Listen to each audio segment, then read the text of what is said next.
Assalamualaikum dear students, it's Anam Khalid, Head of Department of Chemistry from the Regent Institute of Management Sciences.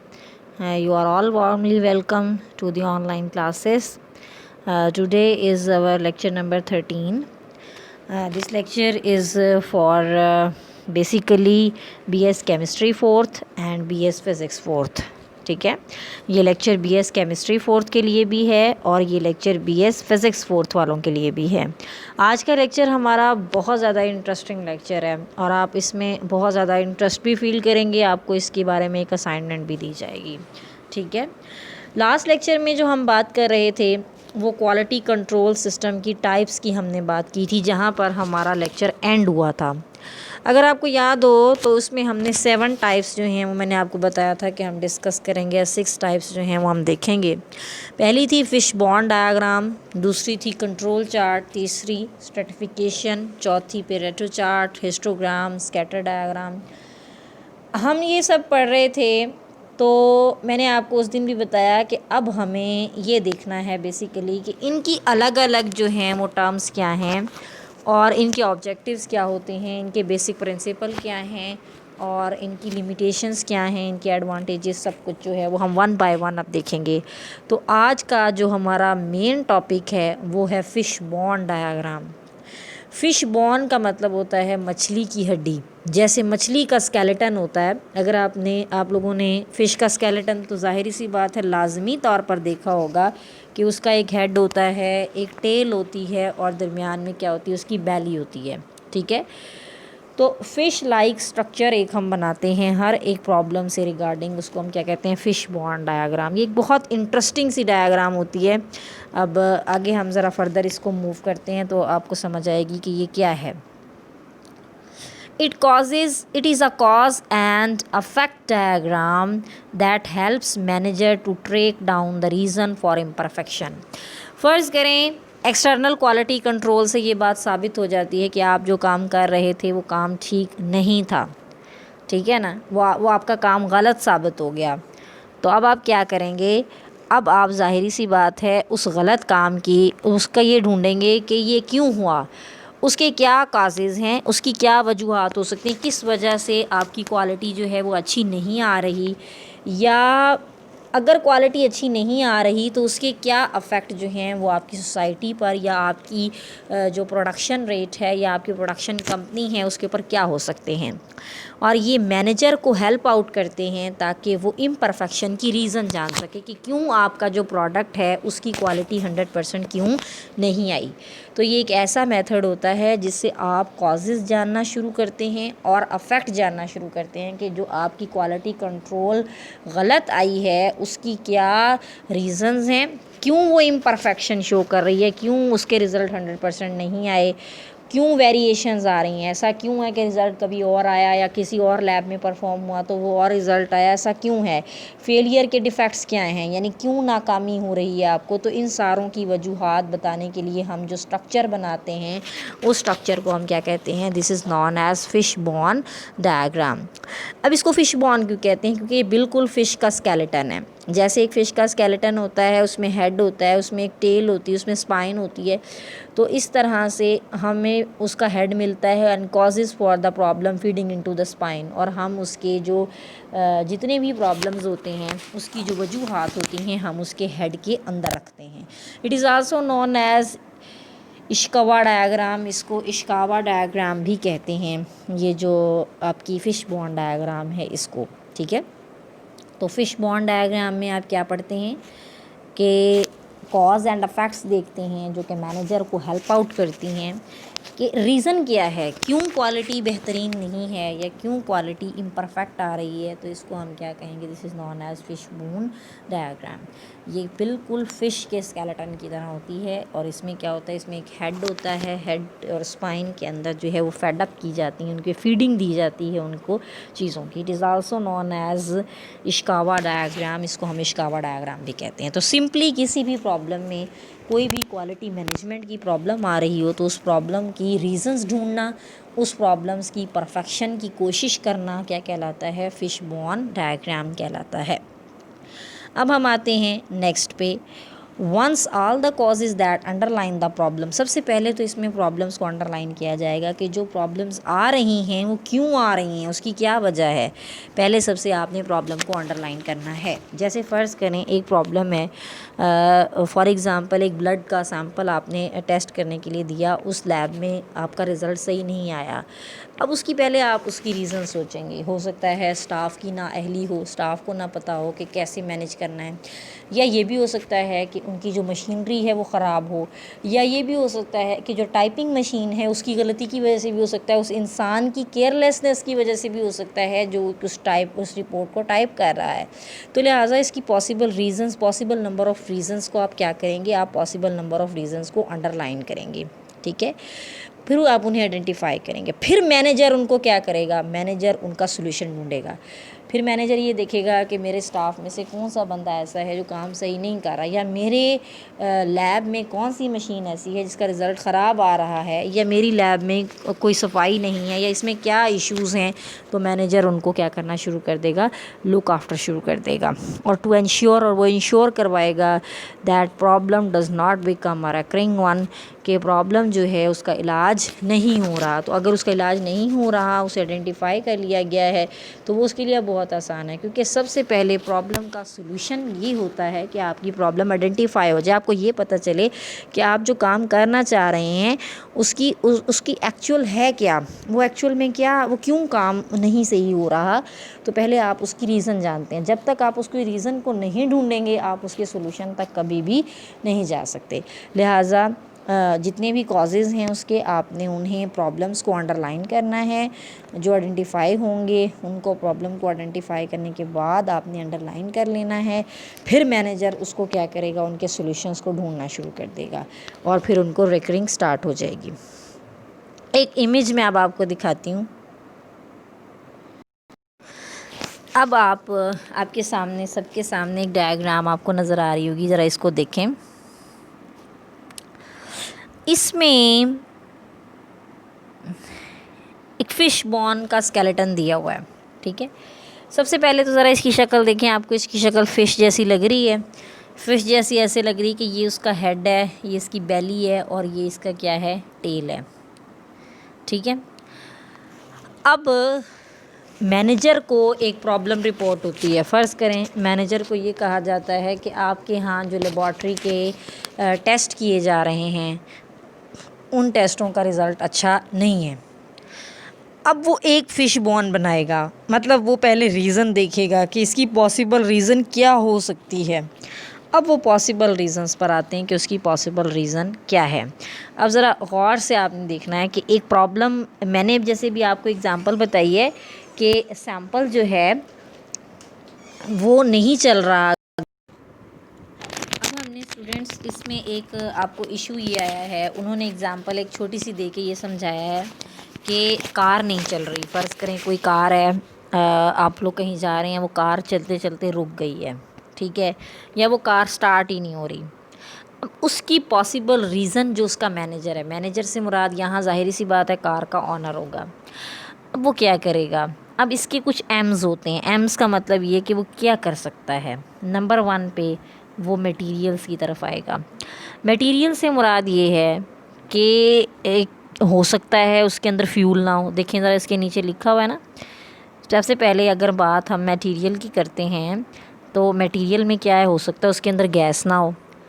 तो सबसे पहले उसकी सोच material पर जाएगी कि इसमें या तो गैस नहीं है या इम्प्रॉपर जो है वो इसके अंदर फीडिंग है, ठीक है।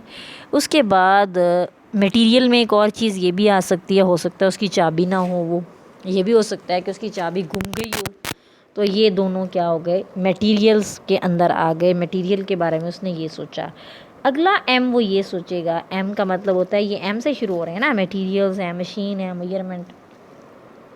अगला एम वो ये सोचेगा कि मशीन में भी तो कोई प्रॉब्लम हो सकता है। पहला प्रॉब्लम तो उसने सोच लिया कि मटेरियल की कमी है या मटेरियल क्या प्रॉपर ना होना है। अगला एम वो ये सोचेगा कि हो सकता है ब्रोकन फ्यूल गेज सिस्टम, यानी उसका गेज सिस्टम ठीक ना हो, ठीक है। ये भी हो सकता है बैटरी डेड हो गई हो, ठीक है। ये भी हो सकता है उसका जो इंजन है वो ओवर हीटेड हो गया हो, यानी उसका इंजन सही तौर पर काम ना कर रहा हो। तो ये उसका अगला स्टेप क्या होगा मशीन के बारे में, कि मशीनरी का वर्क जो है वो प्रॉपर नहीं है या वो ठीक से काम नहीं कर रही। उसके बाद हम थर्ड पे आते हैं मेजरमेंट पे। मेजरमेंट में क्या होगा कि मेजरमेंट में ये होगा कि अब वो ज़ाहिर सी बात है या तो उसमें फ्यूल वगैरह डलवाने की सोचेगा, वो सोचेगा कि फ्यूल कितना ज़्यादा होना चाहिए था तो गाड़ी चल पड़ती। तो फ्यूल गेज सिस्टम एरर, उसने मेजरमेंट यहाँ से ये निकाली कि इसके अंदर जो है वो क्या आ रहा है, एक एरर आ रहा है। फिर वो ब्रोकन स्टार्टर यानी वो अगेन उसे स्टार्ट लेगा। कुछ और भी इसके अंदर फैक्टर्स आ सकते हैं, लाइक वी हैव पीपल्स। हो सकता है पीपल की गलती हो, किसी बंदे की गलती हो इसमें। अब वो बंदे की गलती क्या हो सकती है, हो सकता है जो ड्राइवर गाड़ी चला रहा है उसको नॉलेज ही ना हो गाड़ी के बारे में। तो क्या है, लैक ऑफ प्रॉपर ट्रेनिंग, कि उसे ट्रेनिंग ही नहीं है। या वो बंदा गलत चाबी लगा रहा है, यूजिंग रॉन्ग कीज़। तो अब वो सबसे पहले रीज़न सोचेगा कि रीज़न्स इसकी क्या हो सकती हैं। तो जो गलतियाँ मटेरियल, मशीन और मेजरमेंट की वजह से थी वो मैंने आपको बता दी। अब कुछ गलतियाँ नीचे वाली हैं पीपल की वजह से हो सकती हैं। पीपल का मतलब ये है कि उसमें जो लोग इन्वॉल्व हैं, जैसे ड्राइवर है, गाड़ी का ऑनर है, हो सकता है उनकी चाबी गलत है, या ये भी हो सकता है कि उन्हें सही तौर पर चाबी का ना पता हो, या प्रॉपर ट्रेनिंग ही नहीं है, उन्हें पता ही नहीं है कि प्रॉपरली किस तरीके से हमने उसे ट्रेन करना है। ठीक है। या उसको कार की मेंटेनेंस नहीं करनी आ रही, उसे नहीं पता कि कार किस तरीके, या उसे ये नहीं पता कि कार की मेंटेनेंस किस तरीके से की जाती है। तो ये सारी चीज़ें हमने क्या देखी यहाँ पर, कि कार की मेंटेनेंस और ये सारी चीज़ें क्या आती हैं, पीपल की जो है वो फॉल्ट्स में आ जाती हैं। उसके बाद मेथड की बात करते हैं। हो सकता है वो बंदा गाड़ी सही ना चला रहा हो, उसे मेथड ही ना आता हो, यानी वो करेक्ट मेथड फॉलो नहीं कर रहा। कार लॉक हो, ये भी हो सकता है, कार इसलिए ना चल रही हो। तो ये सारी पॉसिबल रीजंस एरो की सूरत में आ रही हैं। इसका मतलब ये कि हमने इसके रिज़ल्ट की तरफ जाना है। अगला जो आएगा वो हो सकता है इन्वायरमेंट की गलती हो। इन्वायरमेंट की क्या गलती हो सकती है, हो सकता है बहुत ज़्यादा ठंड हो, इतनी ज़्यादा ठंड हो कि आपका जो वो है इंजन है वो स्टार्ट ही ना हो। कोल्ड क्लाइमेट भी इसकी वजह हो सकती है। तो अब पहले उसने 6 पॉसिबल ब्लॉक बनाए। मटेरियल्स की मैनेजमेंट भी में गलती हो सकती है, मशीन में हो सकती है, मेजरमेंट में, इन्वायरमेंट में, मेथड में, पीपल में। इन 6 में मिस्टेक्स जो हैं वो आ सकती हैं। अगर ये 6 चीज़ें गलत हैं तो कार वॉन्ट स्टार्ट, कार कभी भी स्टार्ट नहीं हो सकेगी। तो ये क्या आ गया हमारे पास, एंड पे रिज़ल्ट आ गया। तो ये एक फिश बॉन्ड डायग्राम है जिसके अंदर पहले हम कुछ ब्लॉक्स बनाते हैं, कैटेगराइज करते हैं अपने प्रॉब्लम्स को, और प्रॉब्लम्स को कैटेगराइज करके उसकी रीज़न सोचते हैं। फिर रीज़न्स को हल तो करना अलग बात है। फिश बॉन्ड डायग्राम में पहले हम उसकी रीज़न्स सोचते हैं कि रीज़न्स क्या हो सकते हैं, तो फिर हम उससे एक रिज़ल्ट ड्रा करते हैं। फिश बॉन्ड डायग्राम की कुछ प्रॉपर्टीज़ हैं। नंबर 1, ये क्लियरली और लॉजिक, यानी ये आपको लॉजिक के बारे में बताएगी। ये नहीं कि खुद से आप नहीं कह रहे कि उस बंदे की गलती है या उसकी गलती है, तो ये आपको क्या करेगा, फिश पहले तो ये आपको रिलेशनशिप बताती है क्लियर और एक क्लियर कट और एक लॉजिकली, जिसकी लॉजिक होती है, जो प्रूफ होता है, वहाँ से आप इस पे बात करते हैं। नंबर 2 पे शो ऑल काजेज साइमल्टेनियसली, ये तमाम के तमाम वजूहात बताएगी जो कि हो सकती हैं। इसका लिंक किसी ख़ास वजह से नहीं होगा, तो ये सारी की सारे कॉजेज़ साइमल्टेनियसली बताती है। थर्ड पे फैसिलिटेट ब्रेनस्टॉर्मिंग, इससे आपका दिमाग जो है वो छानबीन करता है। आपका दिमाग सोचता है कि इस क्वालिटी मैनेजमेंट के पुअर होने की वजह क्या हो सकती है, मैनेजमेंट की गलती है या इसमें जो है वो क्या पॉसिबल रीजंस आ सकती हैं। नंबर 4 पे प्रॉब्लम सॉल्विंग, ज़ाहिर सी बात है जब आप प्रॉब्लम को आइडेंटिफाई कर लेते हैं तो अगली बात ही आपकी ये होती है कि अब आपने प्रॉब्लम को आइडेंटिफाई करने के बाद उस प्रॉब्लम को सॉल्व करना है, उसको हल करना है। तो प्रॉब्लम की आइडेंटिफिकेशन आपको प्रॉब्लम सॉल्विंग की तरफ लेकर जाएगी। नंबर 5 पे फिश बॉन्ड डायग्राम की प्रॉपर्टी ये होती है कि ये टीम फोकस पर मेंटेन करती है, यानी एक क्वालिटी कंट्रोल सिस्टम अगर ठीक नहीं आ रहा तो ये उसकी टीम फोकस करेगी कि टीम को अब क्या करना चाहिए, टीम की जो प्रॉपर वर्किंग है उसको किस तरीके से एक्शन में लाया जाए। तो ये सारी चीज़ें इसकी प्रॉपर्टीज़ में आ जाती हैं।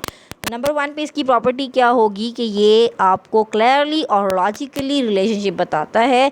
नंबर 2 साइमल्टेनियस कॉज बताते हैं, फैसिलिटेट करता है ब्रेनस्टॉर्मिंग को और प्रॉब्लम सॉल्विंग को स्टिमुलेट करता है, help to maintain in the team focus, और टीम फोकस को भी मेंटेन करते हैं।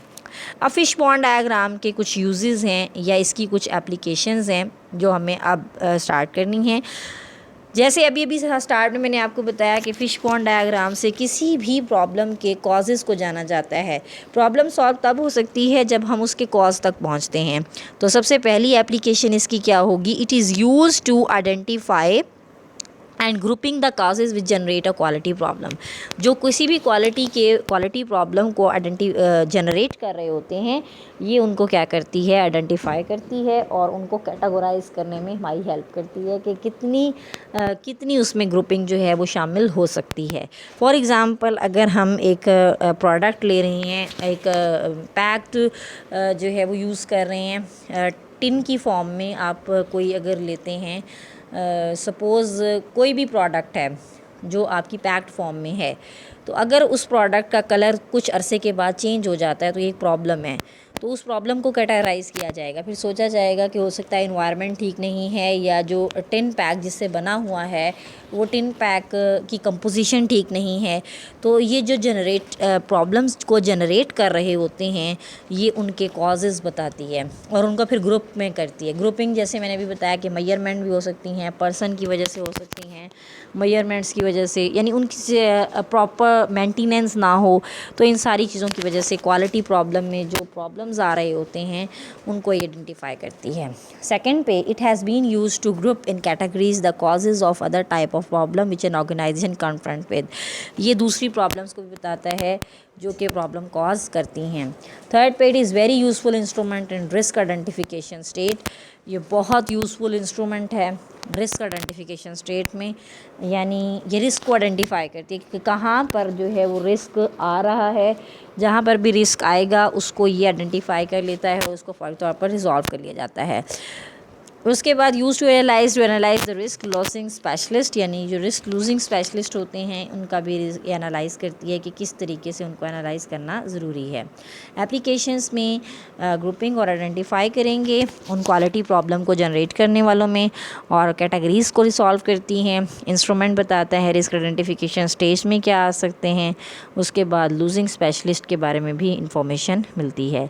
अब एक बहुत कॉमन एग्जांपल जो हमारे घरों में हो सकती है इसकी फिश बॉन्ड डायग्राम की, वो ये है कि एक चाय का कप अगर आप बनाते हैं वो सही नहीं बनता, अ बैड कप टी, तो उसकी क्या पॉसिबल रीज़न्स हो सकती हैं, उसको कैसे उसकी क्वालिटी को मैनेज किया जा सकता है। अब इस डायग्राम को देखें। फर्स्ट पे हम इसमें क्या करेंगे, फर्स्ट पे हम इसके पर्सनल्स बनाएंगे। पर्सनल्स में क्या है कि एक इंसान की इसमें क्या गलती हो सकती है। नंबर 1 पे पर्सनल में आएगा रूड। हो सकता है जो चाय बना रहा है इंसान वो क्या हो, वो रूड हो या उसकी ट्रेनिंग सही नहीं है, नो ट्रेनिंग, और उसके अलावा रॉन्ग चार्ज, यानी उसके जो तरीक़ाकार है वो गलत है।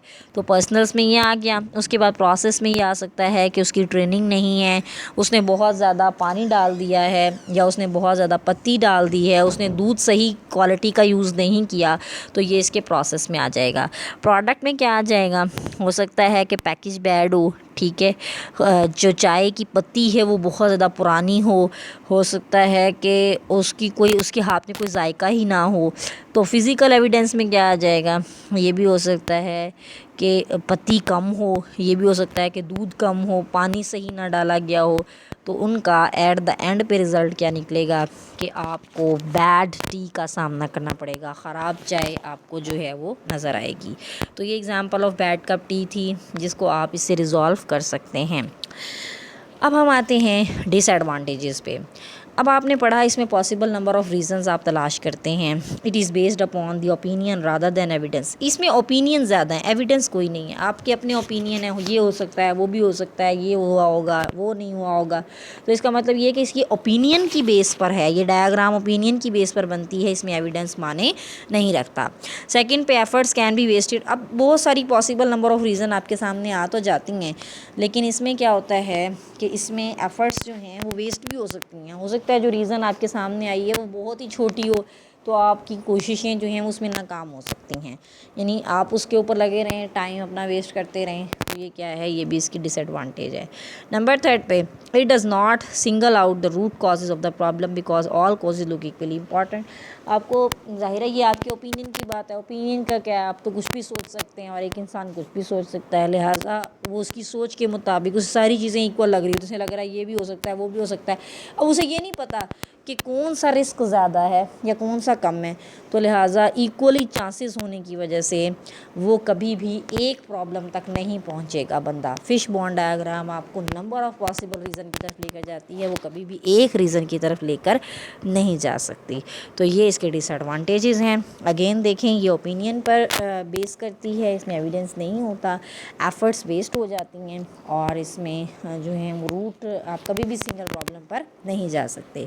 इसकी एक असाइनमेंट आपकी है फिश बॉन्ड डायग्राम की, आपने सिर्फ़ और सिर्फ एक डायग्राम, एक इमेज बनाना है। अपनी मर्ज़ी से आपने कोई भी प्रॉब्लम लेना है, जैसे मैंने अभी आपको 2 प्रॉब्लम्स पढ़ाए हैं, एक कार नहीं चल रही और दूसरा चाय का कप आपका सही नहीं बनता। आपने कोई भी अपने घरेलू एग्जाम्पल लेनी है, एक या 2, एक ले लें चलें, आपने उसकी फिश बॉन्ड डायग्राम प्रिपेयर करके मुझे लाजमी चेक करवानी है। Thank you so much students. Okay बेटे, अल्लाह हाफ़िज़। अपना बहुत ख्याल रखिएगा और इसको डिस्कशन लेक्चर में हम डिस्कस करेंगे। अल्लाह हाफ़िज़।